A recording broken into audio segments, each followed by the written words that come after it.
Got you. Do you coach people through that? Like Certainly. how not to rush? Because I think that's majority of our problem. Like we just rush straight into it. And there's no building of the conversation and getting to know. Right. Like there's a lot of clips going on with younger guys talking about, well, I have anxiety every time I match with a specifically, unfortunately, a black woman because I feel like she's going to ask me for money through Cash App or I want this expensive date. And it's just kind of like, okay, why are you not eliminating these people as they do that? You know what I'm saying? Or why are you not having like full-blown conversations? Why are you rushing out to meet women so fast? Yeah, like it's okay for them to ask for that. Yeah. But it's also okay to say no. Right. And then don't generalize all black women either, because I feel like it's your type and what you like too. That speaks to that need for healing. That speaks to some trauma. Yeah. Like, just think about that. If you get an anxiety just because someone asks you for something. Yeah. Right? Like, it tells you that something is going wrong in this scenario. Like, I've been asked for a number of things from a number of different women. I don't get anxiety. Like, You just tell them no. hey, sister, bye, sister. Facts. Now, hey, everybody, it's your girl, DJ with Plan for Keeps Dating App and Podcast. And today I have a special guest. We have Sinsear. He is a full-time creative that has been featured on CBS, NBC, and Fox. His passion shows as a poet, speaker, holistic relationship coach, and author. His book is called The 30 Love Laws in a Career Spanning Over 2 Decades. He has shared platforms with such artists as LL Cool J, Keyshia Cole, Chico DeBarge, Jazmine Sullivan, just to name a few. He is also a host of multiple shows and events centered on community growth, development, celebration, and healing. As an activist, he gives focus to influencing youth, families, and aspiring professional artists, the responsibilities that he is most proud of. Husband and your brother. Yeah. Today, he is here to speak on misunderstanding of the dating process, the poor definition of love, and bad relationship consequences.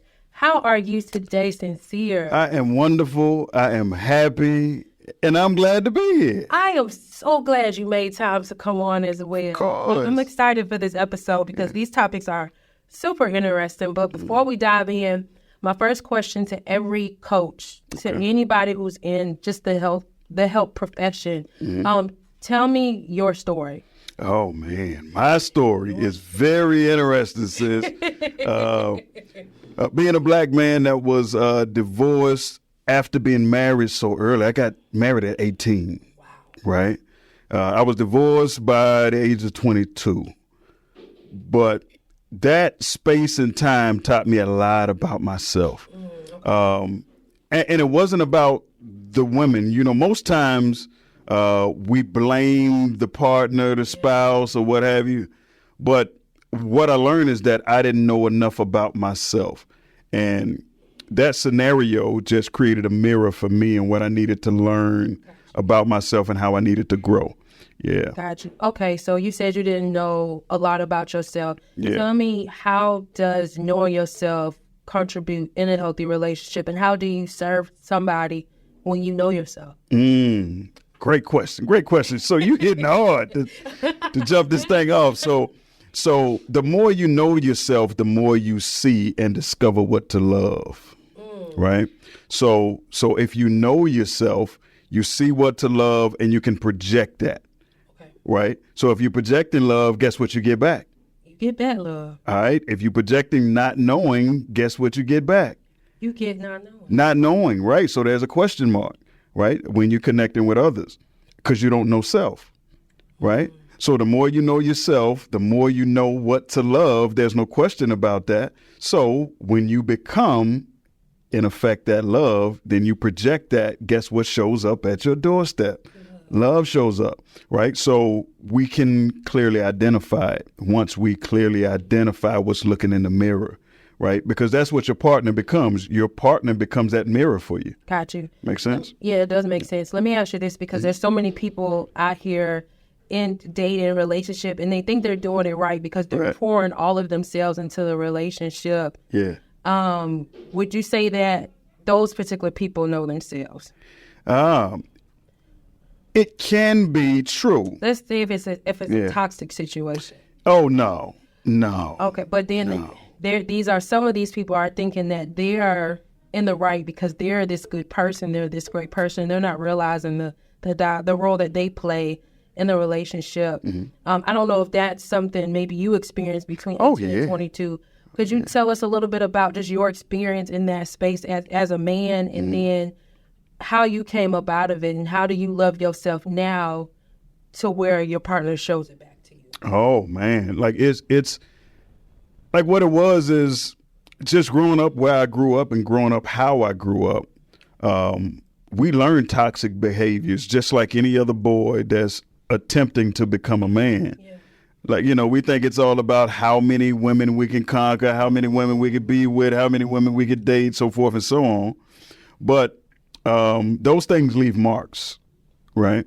So going through not only a divorce, but after that, a failed engagement, I'm like, something is really going on with me here, right? So when I started to really tap into who I was and what I am, and I want to be clear about something.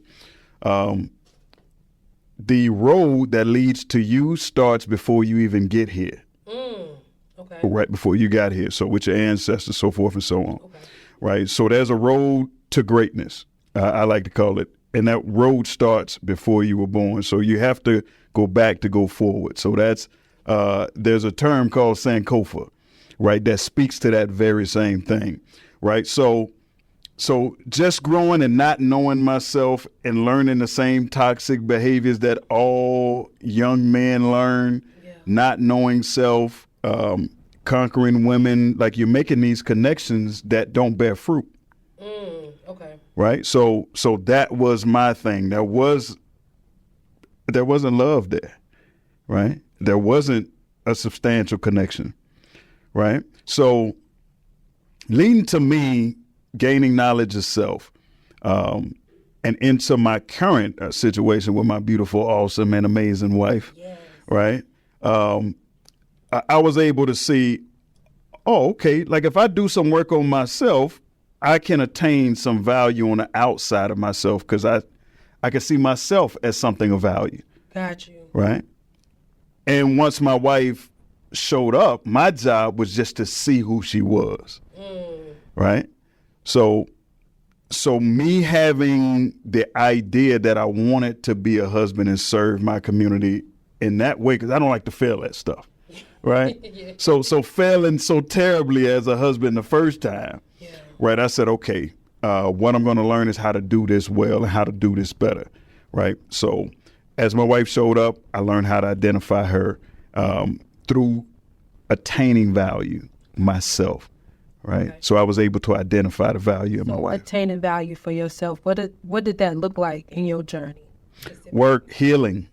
Okay. Right.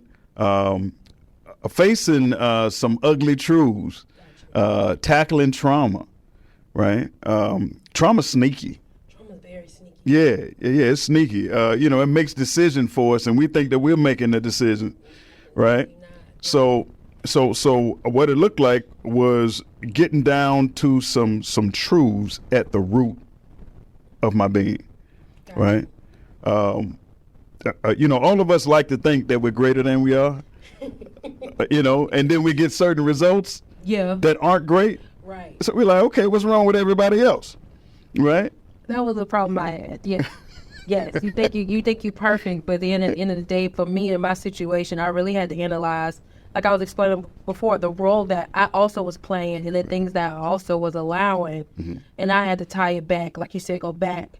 And I had to remember that what my parents displayed to me was that you're easily discarded if you are not resourceful. Yes. And that's something I became in all of my relationships. So what I want to do now, I want to dive into the topics that you have brought up. So the first one, the poor definition of love. Yeah. I would love to hear your opinion on that. I know there's so many definitions on love. What is the definition you normally hear that you feel is poor? Yeah. And then what is the definition of love? The definition that just strictly centers on the emotional element of it, right? So we generally get bits and pieces of the complete definition of love, and it's we just need a base understanding. Okay. Right. So the way that I'd like to put it out there, like for instance, some folks just focus on just the spiritual element. Okay. Right. That's at the highest order. The only thing on record as being love is God, the Most High, right? The source. Okay. Right. So you have that from a spiritual or religious perspective. Okay. Right. And then from the dictionary, once you take a look in there, it focuses on the emotional element. Okay. Right. So often what we focus on as people is the emotional element. We never make it to the highest level. Right. So a good working definition, we need a good working definition. Anything that can't be identified to some degree can't be achieved. It can't be attained. Right. So it's no different from you going out to the parking lot. If I tell you, hey, sis, go outside and go to my car, and in the trunk, there's some things in there just for you. Okay. So go outside into the parking lot, go to my car, and grab those things out of the trunk. Now, if you don't know what kind of car I drive, you don't know the make and model, you don't know the color, you're just in a lot full of cars, right? Right. Love works the same way. That's a good analogy. It works the exact same way. So we're in a parking lot full of people, right? We try and identify love, but we don't know the make, the model, the year, the color, right? So the way to properly identify love is by first having a conceptual identity of it, right? So the basement of love, that's where you have the emotionality. So that's connected to the foundation. Like if we build in a home. Okay. So love is emotional. It does operate in that way. So that's the first tier. Okay. On the bottom end. Okay. Now, the second tier would be, that's where the work is. That's where the work is involved. That's where we learn about the commitment, the dedication. That's where love becomes a verb. Okay. Right? Okay. That's at the second level. Now, at the highest level, you have God consciousness. Like you have what God is love, like that connection between me and my wife that's spiritual, to where it's bigger than what we look like. Yeah, she's beautiful, the whole nine, right? Yeah. She probably thinks I'm handsome sometimes, right? But it's a deeper connection than that. Like I literally care how my wife feels. I can feel how she feels. Got you. If something is off, like if I'm talking to my wife 5-10 seconds, I can feel that something is off. Wow. That's the spiritual connection, right? So it's greater than what we look like, what age we are, how much money we making, what she's actually doing for me. Yeah. It's that connection at the highest level. How do you build that with a person? Like, what's the framework? I know you kind of gave the analogy of the house and you kind of explained the tiers, but in reality, with humans who are trying to heal and get over trauma and all of that, what does the framework look like to get to that? The first thing that you got to do is attain some knowledge of self so you can self-love. Self-care is a real thing. Yeah. Right. So if you don't learn how to love self and care for self, it's impossible to do it at a high enough level for and with someone else. Right. So that's number one. Okay. Right. Then number two is understanding that that's a powerful projection from within, and it's going to send out a signal that's going to send things your way. Okay. Right. It's like a moth to a flame. No, I get exactly what you're saying. Right. Mm-hmm. So now that's where your discernment kicks in. Right. Mm-hmm. So if you have 10 men coming your way, you need to identify that man as your husband. How do you do that? Without a level of self-love, without being able to understand your attraction mechanism, you're not going to know which 10 of these men are for you. So well, let me just see who's the finest, who drives the nicest car, who makes the most money. Right. So then we start making decisions off of that. That's true, right? Yeah. Versus looking at the character, the morality, the integrity. Does this person love their self? Right. Themselves. Ooh. Like, are they engaged in self-love, self-care? Right? So that's what the dating process should be all about. Absolutely. Right? I definitely agree with seeing that equal. Like, is this frequency a match? Got you. Do you coach people through that? Like Certainly. how not to rush? Because I think that's majority of our problem. Like we just rush straight into it. And there's no building of the conversation and getting to know. Right. Like there's a lot of clips going on with younger guys talking about, well, I have anxiety every time I match with a specifically, unfortunately, a black woman because I feel like she's going to ask me for money through Cash App or she's going to, I want this expensive date. And it's just kind of like, okay, why are you not eliminating these people as they do that? You know what I'm saying? Or why are you not having like full-blown conversations? Why are you rushing out to meet women so fast? Yeah, like it's okay for them to ask for that. Yeah.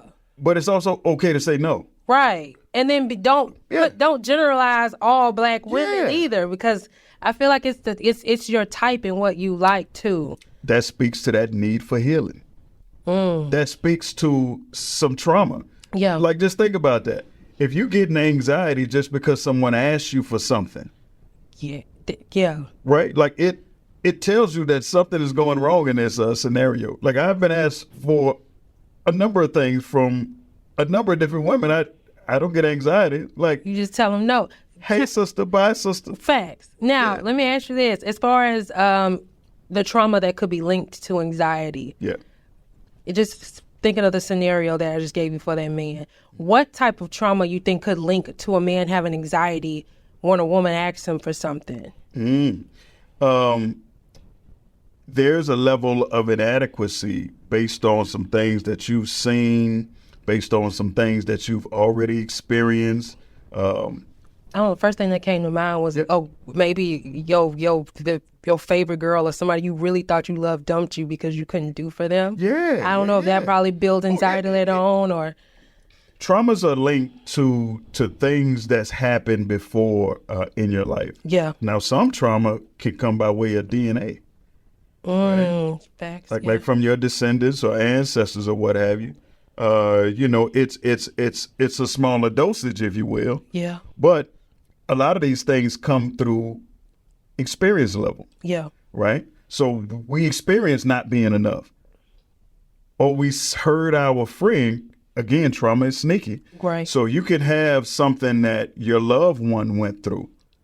Your friend, your brother, your father. Gotcha. You experienced that to a degree. You've had that conversation. You just witnessed it as someone that's So it's a bystander. You just yeah. Like you're a bystander. You see a thing happen, you feel a way about it.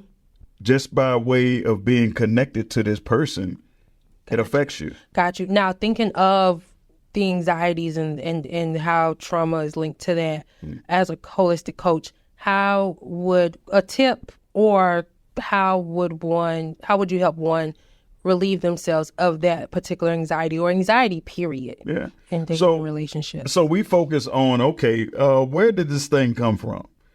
Right. Like, let's get to the root. Let's not address the problem from the middle. Let's get to the root. What have you seen? What are your thoughts on relationships? Why are you so worried about the future with a thing that's in your present? Right. Right? There you go. Right. You have power here, right? So it's literally walking the journey with the person and saying, let's show you, let's illustrate to you how you have power here, right? Versus being worried about something that you can't control. Love that. Okay. Now I want to dive into the next topic, which I feel like we touched already, but would love to hear if you have any more thoughts. Sure. Misunderstanding of the dating process. Like, how do people misunderstand the dating process? I feel like we touched on it, but is there any? We can go much deeper on that. People don't know what's happening during the dating process. It's like we get together, I like you, you like me. We don't talk about anything sufficient, substantial, soulful, spiritual. I don't get to know anything about your upbringing. Right. Oh, I like you, you like me, I like what you drive. He's fine, she's fine, she look good, they present well, the representative looks good, let's be together. That's what happens. That is crazy. I know. I was having dating process. I agreed. I was having another conversation. The last serious relationship I had, we didn't even discuss, we boyfriend and girlfriend. We just meshed and came to bed. The assumption. Yeah. Yeah. this, oh, we together. We see each other every day, so we together. Right. Right? And you really don't know. Like, Right. and then we'll get into altercations, and I'm like, or arguments, and I'm like, I'm your girlfriend, right? Like, Right. Are we together? Exclamation mark, question mark. all of that, Right. You know? Yeah, but that's not how the dating process goes. The dating process is there for you to see whether or not you have enough in common to move to the next stage. Like, it's the discovery phase, right? How does it look in a healthy way? Right. So how that looks is this: you meet her or him. Yeah. Now let's see if we have enough to be friendly. Let's see if we have the elements of friendship. Keep going, because I have another question on that. Now, okay, yeah. I vibe with this person. I feel a vibe. I see their character. I see that they have some morals. I see the relationship that they have with, if you're older, their children, their mother, their aunt, their sister. Oh, I see how their community sees them. Oh, okay. This person looks like a decent. We have a good time together. Yeah. Right? We're discovering things. Oh, this is interesting about this person. Yeah. Oh, I dig them. I can see spending more time with them. Step one. Gotcha. These are things that we should be looking for. Now, from this start, like, I want folks to understand really what dating is. If you remove the ing, you just have date. Right? Okay. So, what is a date? Like, if we're looking at today's date, it's time predicated, right? So if you're dating somebody, it's time predicated, number one, but it's about the quality of the time that you're spending that says how and why we're dating. Oh, I love that. I never heard it broken down like that before. Yeah. Words give us clues. It does. It really does. Yeah. Okay, so that's step one.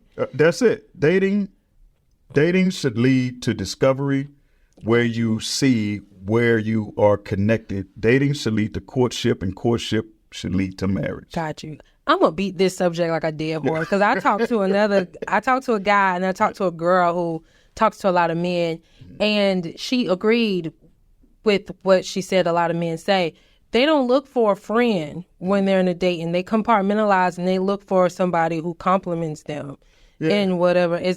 Do you think that's true for most men? And is that a good thing, a bad thing? Why do we have to choose between instead of saying, like, my wife is my compliment, she's my divine compliment, and she's my friend, and she's my wife, and she's a person I have fun with.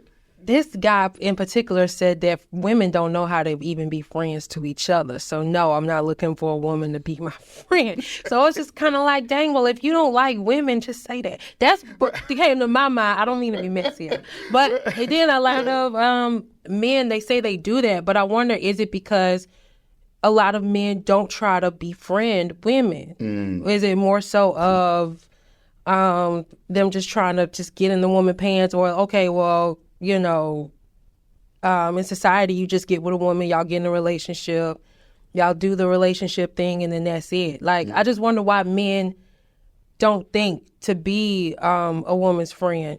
I know I saw another clip today where a girl was saying she would be, men's friends that she would like, and it was always, okay, they liked her friendship energy, but they could never romanticize her, or they never wanted to be with her. So I just wonder why it seemed like most men compartmentalize that, or they knock that off.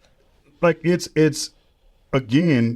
poor definitions, and it's not truly understanding how to build a happy, healthy, productive connection. Gotcha. Right? So I've heard for a long time, well, if you get in the friend zone, it's hard to get out. Or you don't date your friends. Well, listen, to build a relationship that has longevity, that person has to be your friend. That's what I would think. Right? Because this is what's going to happen with the intimacy level. It's going to do this and it's going to do that, just like a heartbeat. Yeah. Right? That's the emotional element of the relationship. You need something, and I talk about this in my book. You need something to tie the relationship together.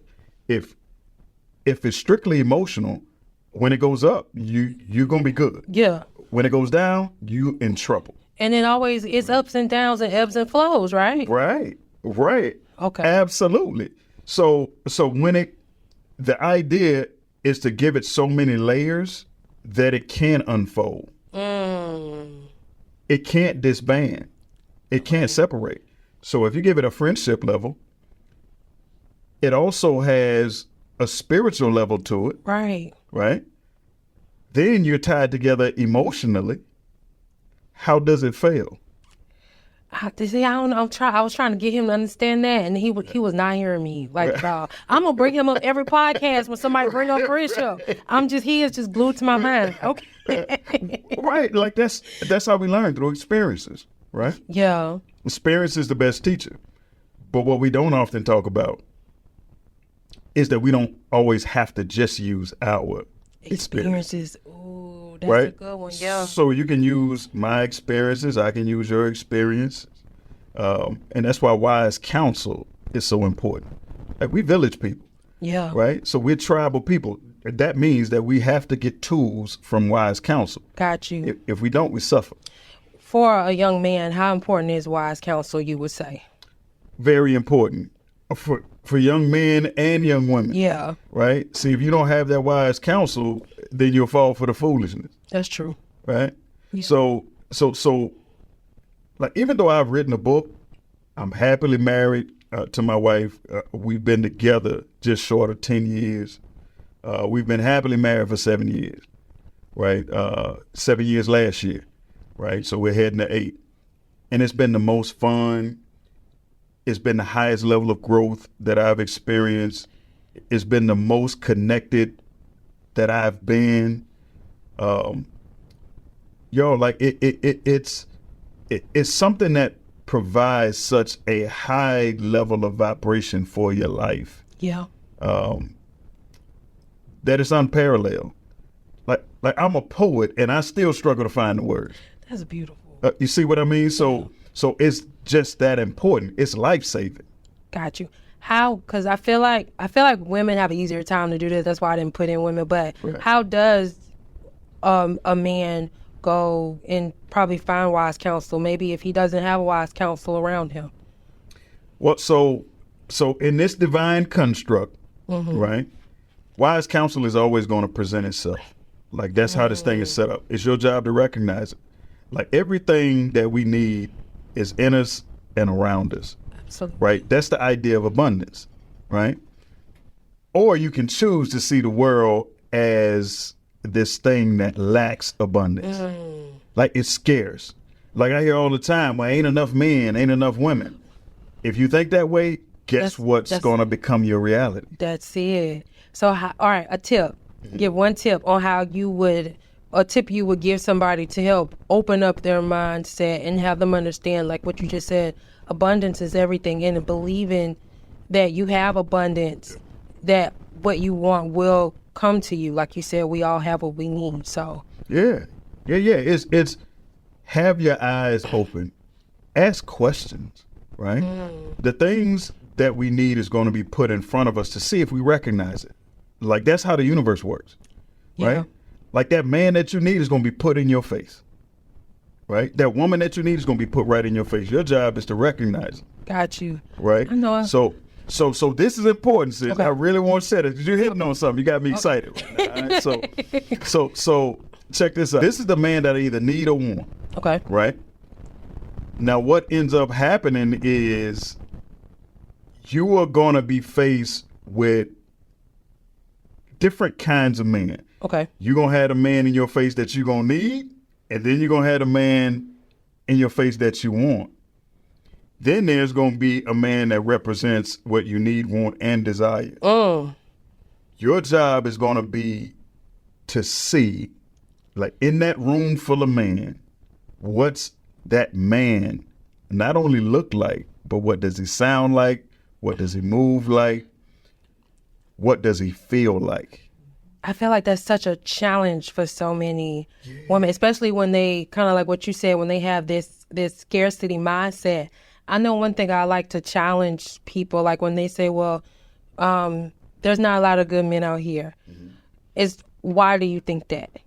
And then they'll go down the rabbit hole of the different scenarios and scenarios that may happen to them. And, then I'll ask them, why do you think you were in those situations? Just to kind of help them tie it back to self. Like, okay, I chose these people because, and then, okay, how can we flip it and get them to realize that as well? My question is this.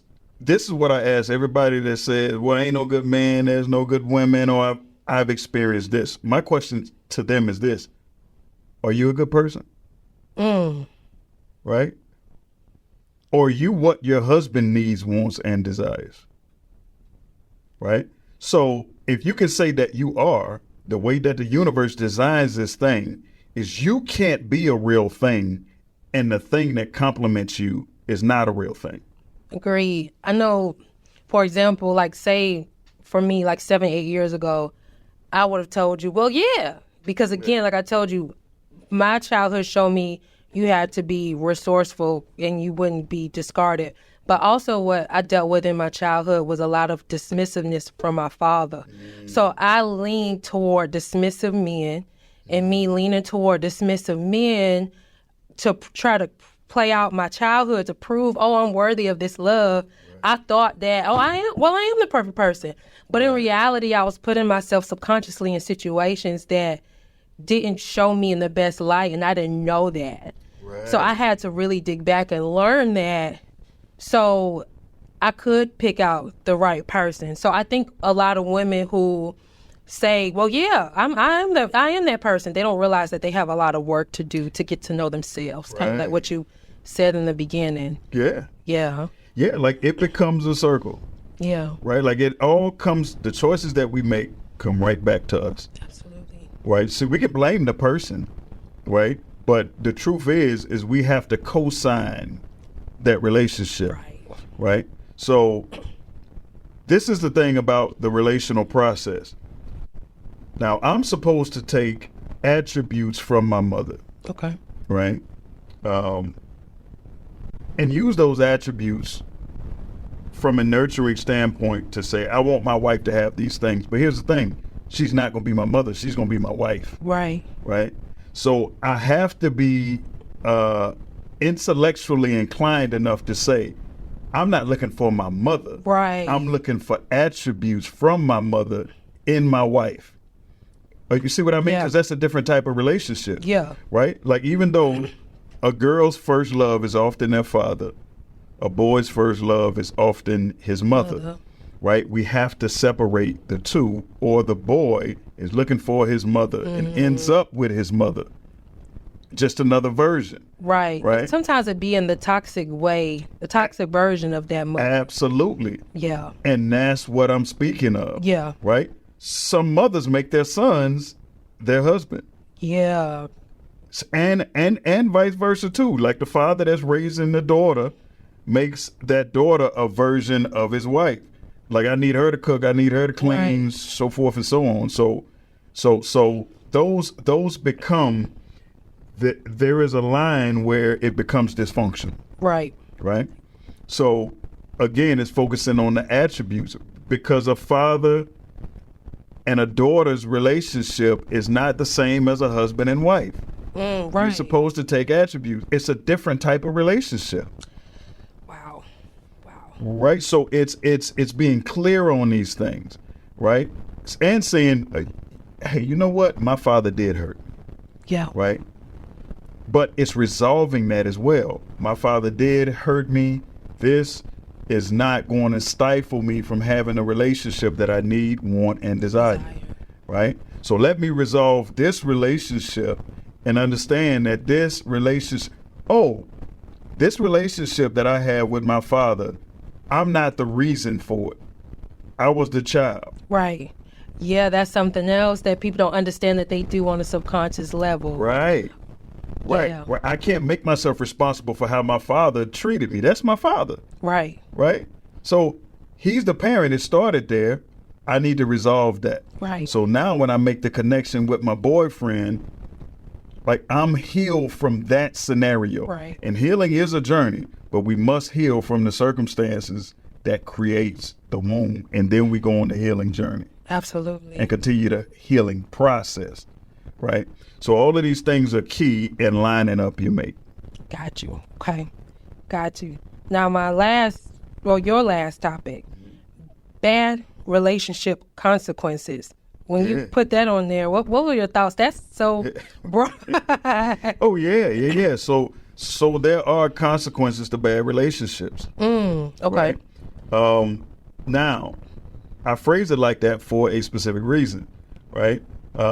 Relationships are here to teach us certain things about ourselves. Right. Because everything comes back to you. To self. Right? Now, you have a choice to see that thing as a bad thing, a good thing, or an indifferent thing, right? The truth is, like, even if a relationship is something that is toxic, it can teach you something beautiful. Absolutely. Right? Yeah. So there are consequences to seeing it as just bad. So let me just get away from this relationship. You don't learn anything. And then you go through another iteration of a bad relationship, right? So people generally make bad rules from bad relationships. Case in point. Oh, that dude was from New York. I'm not dating another dude from New York ever. That dude is Aries. I'm not ever dating another Aries dude. Or that woman, she works in this place. I'm not dating another executive type anything. So we from bad circumstances, we create bad rules which lead to more bad results because we're not paying attention to what's most important. Got you. Well, bad. I totally had New Yorker and Aries was mixed together in my real life. Now it's like, wait, what the hell is going on? Oh, All right. I say that because my wife's ex-husband was Aries. He was from New York too? I'm Aries. Oh. Right. So just that thing. So if she would have created a bad rule for herself, we wouldn't have this awesome and amazing relationship that we have. Well, maybe I can be a little bit more open-minded now. You know what I'm saying? Because I was like, I don't know about no Aries. Right. Hey, it's the first sign. You got a lot of power there. If he understands his power, he can heat the home, cook the food, and keep you warm. Right? That's true. Yeah. But if he lacks that maturity, he's gonna burn up everything around. Oh, and that's what I ran into. Yeah. I ran. That's it. Like that's a powerful sign. It's a growing sign. All of the signs are powerful in their own right. Yeah. It's just understanding how the same thing that could be great can also be terrible. Got you. Right. Like if you don't understand what makes it great. If you don't understand what makes it great, you're going to lean to a lesser means. That makes a lot of sense. Let me ask you this. As far as you, what would you say was the hardest lesson you had to learn within love and relationships to get you to where you are today? The hardest lesson that I needed to learn is that the love for myself was paramount, and I could not go any further until I understood what that looked like. Right. I can agree with that. So I needed to heal. It's going back to the very front side of what we talked about. Like I needed to heal. Like I needed to take 100% accountability for what I experienced in my life. Was that like super hard for you? Very much so. Very much so. Right? Because that means I had to absolve my ex-wife, my ex-fiance. I had to look at me because here's the thing. If I chose these women to go forward with, right, and this is not speaking to them in any bad way whatsoever. Yeah, so like one of the biggest elements about that self-love piece was taking 100% accountability and absolving the women and just looking 100% at myself. Okay. Like, how did I make this choice? How did I get here? Why did this go this way for me? Right, without being a victim. Right. Yeah. So that was the most profound element of my process. Right. So I had to totally absolve them. Yeah. Regardless of what happened, I had to totally absolve them and look at me. That was a part of the process. Now, listen, nobody's perfect. Right. And I don't even know why we say that. It's the same thing as saying no man is an elephant. Yeah. Right. So it's ridiculous to even say that. But you don't have to be perfect to be great.